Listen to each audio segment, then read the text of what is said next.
Genesis chapter 8. But God showed concern for Noah. He also showed concern for all of the wild animals and livestock that were with Noah in the ark.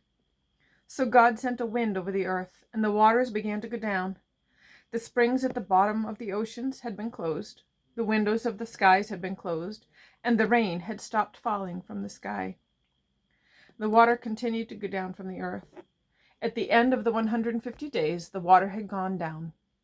On the 17th day of the 7th month, the ark came to rest on the mountains of Ararat.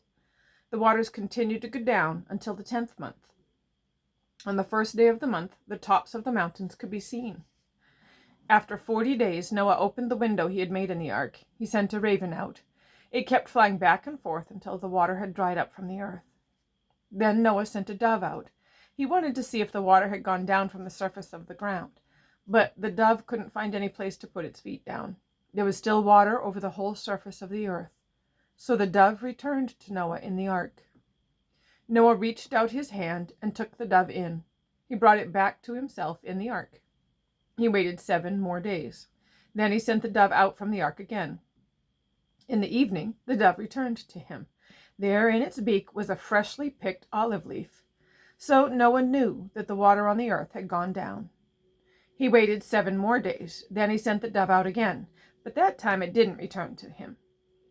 It was the first day of the first month of Noah's 601st year. The water had dried up from the earth. Then Noah removed the covering from the ark. He saw that the surface of the ground was dry. By the 27th day of the 2nd month, the earth was completely dry. Then God said to Noah, "Come out of the ark. Bring your wife and your sons and their wives with you. Bring out every kind of living thing that is with you. Bring the birds, the animals, and all of the creatures that move along the ground. Then they can multiply on the earth. They can have little ones and increase their numbers." So Noah came out of the ark. His sons and his wife and his sons' wives were with him. All of the animals came out of the ark. The creatures that move along the ground also came out. So did all of the birds. Everything that moves on the earth came out of the ark. One kind after another came out. Then Noah built an altar to honor the Lord. He took some of all of the clean animals and birds. He sacrificed burnt offerings to the Lord on the altar. Their smell was pleasant to the Lord.